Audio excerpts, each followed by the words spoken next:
Der Raum ist absolut still. Auf dem Tisch liegt ein Smartphone. Das Display zeigt die Uhrzeit. 3:14 Uhr. Eigentlich schläfst du, oder zumindest versucht es dein Körper. Aber in deiner Brust zieht sich alles zusammen. Ein subtiler, brennender Druck, der dich seit Monaten begleitet, ohne dass es einen medizinischen Grund dafür gäbe. Dein Verstand scannt die Dunkelheit, sucht nach Problemen, die es jetzt gar nicht zu lösen gibt, rechnet alte Gespräche durch und vergleicht deine Gegenwart mit einer Zukunft, die dir Angst macht.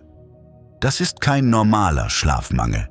Das ist das physische Gewicht von ungehaltenen Versprechungen, unterdrückter Wut und der stillen, toxischen Verpflichtung, alles alleine tragen zu müssen.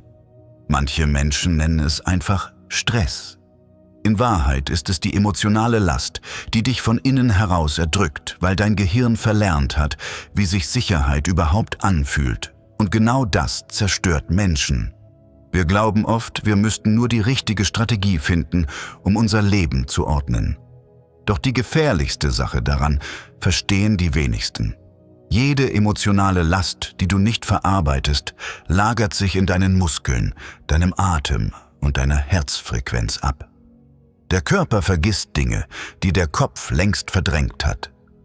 Du läufst durch den Supermarkt, greifst nach einer Packung Kaffee und plötzlich spürst du eine Welle von bodenloser Erschöpfung, die dich fast in die Knie zwingt. Nicht, weil der Einkauf so schwer ist, sondern weil deine Seele seit Jahren einen Marathon läuft, ohne jemals die Ziellinie zu sehen. Viele starke Menschen sind in Wahrheit nur Menschen, die nie gelernt haben, sich sicher zu fühlen. Und das Absurde daran ist, dass die Gesellschaft genau diese permanente Überforderung als Disziplin tarnt. Du funktionierst, du wirst gelobt, aber innerlich stirbt jeden Tag ein Stück deiner Leichtigkeit. Hier beginnt die eigentliche Falle. Wenn du dieses Gewicht loswerden willst, hilft kein Wochenendausflug und kein meditatives Atmen für 5 Minuten. Es braucht eine radikale, 7-tägige Dekonstruktion deines inneren Betriebssystems.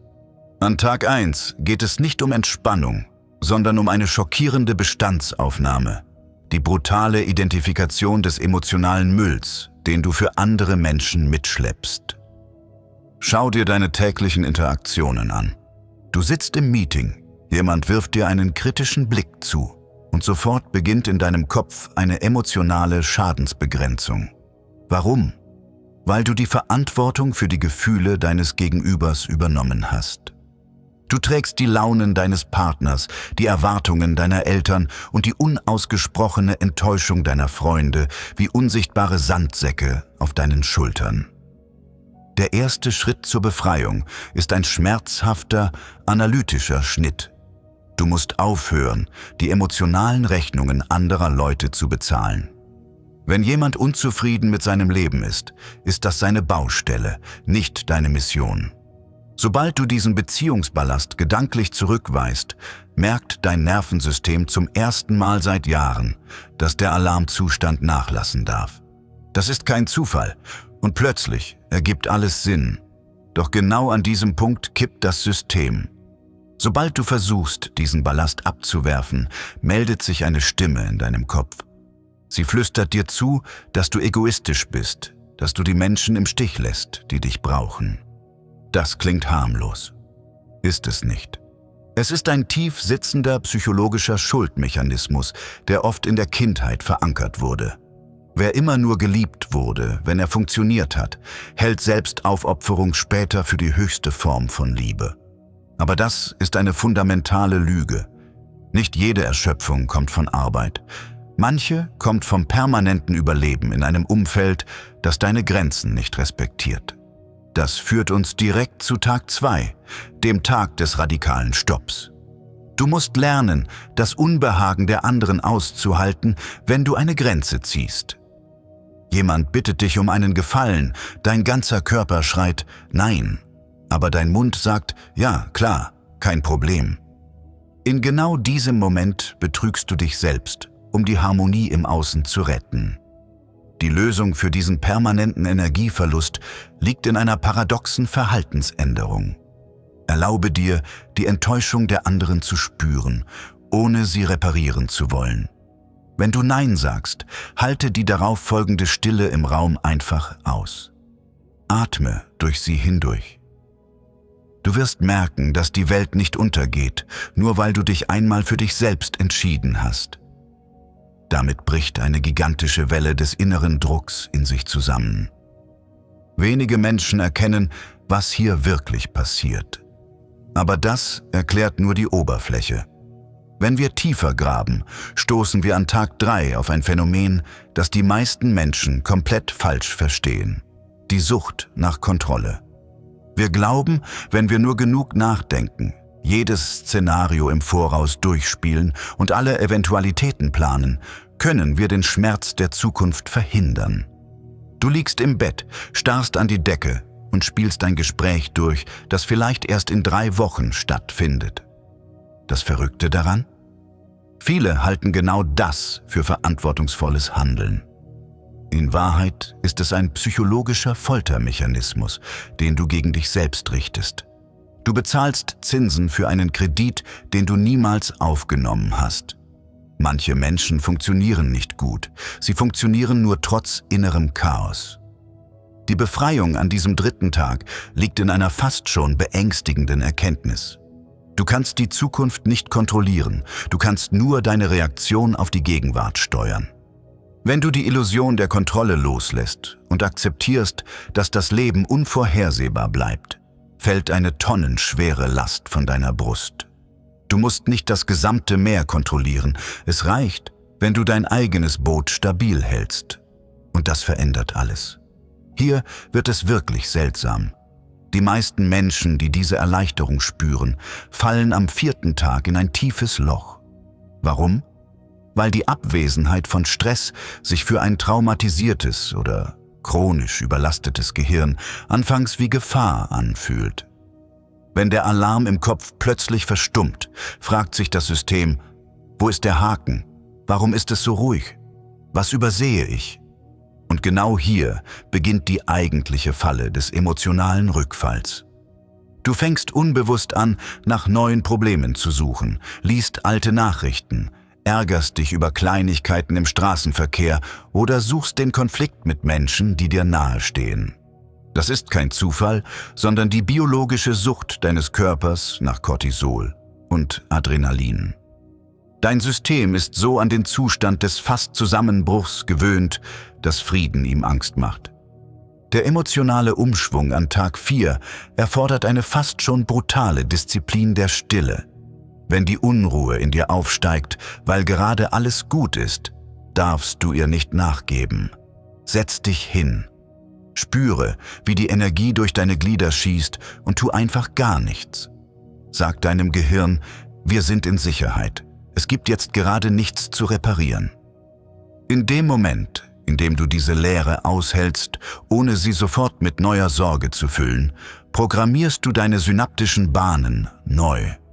Du gewöhnst dich an den Frieden. Das ist der Moment, in dem die tiefste Heilung beginnt, weil du die biologische Schleife des Dauerstresses durchbrichst. Doch fast niemand erkennt das. Und was dann passiert, verändert die gesamte Dynamik. An Tag 5 stoßen wir auf die Geister der Vergangenheit, auf die ungelösten Konflikte und die Menschen, die uns verletzt haben. Man sitzt zwischen Freunden, lacht im richtigen Moment und fühlt sich trotzdem innerlich kilometerweit entfernt, weil ein Teil deines Geistes immer noch in einem Moment feststeckt, der Jahre zurückliegt.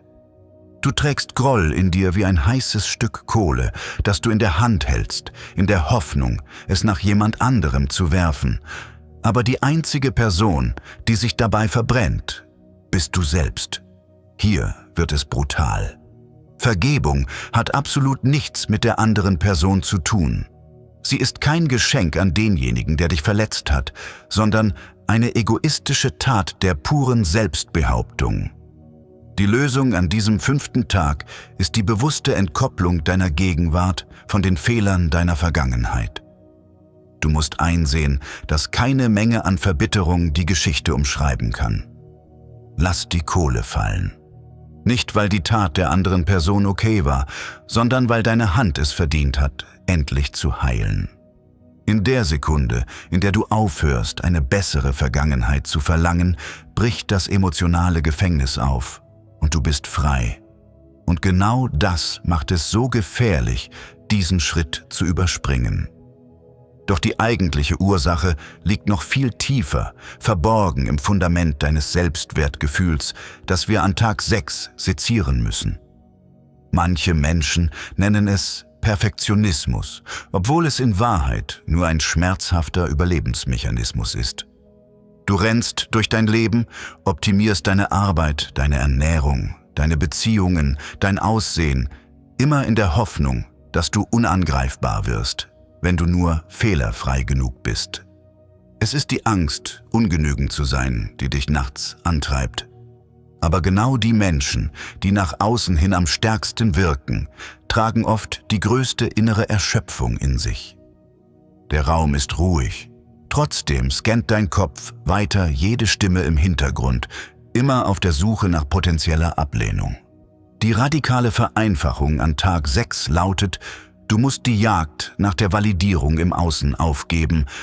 Du bist kein Projekt, das ständig optimiert werden muss, sondern ein Mensch, der leben darf. Wenn du akzeptierst, dass du unvollkommen, fehlerhaft und trotzdem absolut wertvoll bist, verliert die Meinung anderer ihre lähmende Macht über dich. Du hörst auf, dich für die Erwartungen einer Gesellschaft zu verbiegen, die selbst zutiefst neurotisch ist. Du nimmst die Rüstung ab, die du dir gebaut hast, und stellst fest, dass die Welt dich nicht vernichtet, wenn du dich verletzlich zeigst. Im Gegenteil, erst ohne die Rüstung spürst du wieder die Wärme des Lebens. Aber das ist noch nicht das Ende der Reise. Mit diesem Meilenstein erreichen wir Tag 7, den Tag der Integration und des ultimativen Richtungswechsels. Du hast den Müll identifiziert, Grenzen gezogen, die Kontrolle aufgegeben, die Stille ausgehalten, die Vergangenheit losgelassen und deinen Perfektionismus begraben. Jetzt stehst du in den Trümmern deiner alten Identität und merkst, dass sich etwas Fundamentalem in dir verändert hat. Das Handy leuchtet nachts kurz auf, aber dein Brustkorb bleibt vollkommen entspannt, weil du rational und emotional verstanden hast, dass du nicht mehr für jeden Alarm der Welt zuständig bist. Du spürst eine neue, unerschütterliche Ruhe in dir aufsteigen. Aber genau hier beginnt ein neues, viel subtileres psychologisches Rätsel, das dein ganzes Leben bestimmen wird. Denn die wahre Kunst besteht nicht nur darin, die Lasten der Vergangenheit loszulassen. Die viel größere Herausforderung ist es, im Alltag nicht wieder neue anzuhäufen, besonders wenn du von Menschen umgeben bist, die dich ständig wieder in ihre eigenen emotionalen Stürme hineinziehen wollen. Du kennst diese Dynamik. Du bist völlig bei dir, triffst eine bestimmte Person und innerhalb von 5 Minuten ist deine gesamte Energie wie weggesaugt, ohne dass es zu einem echten Streit kam.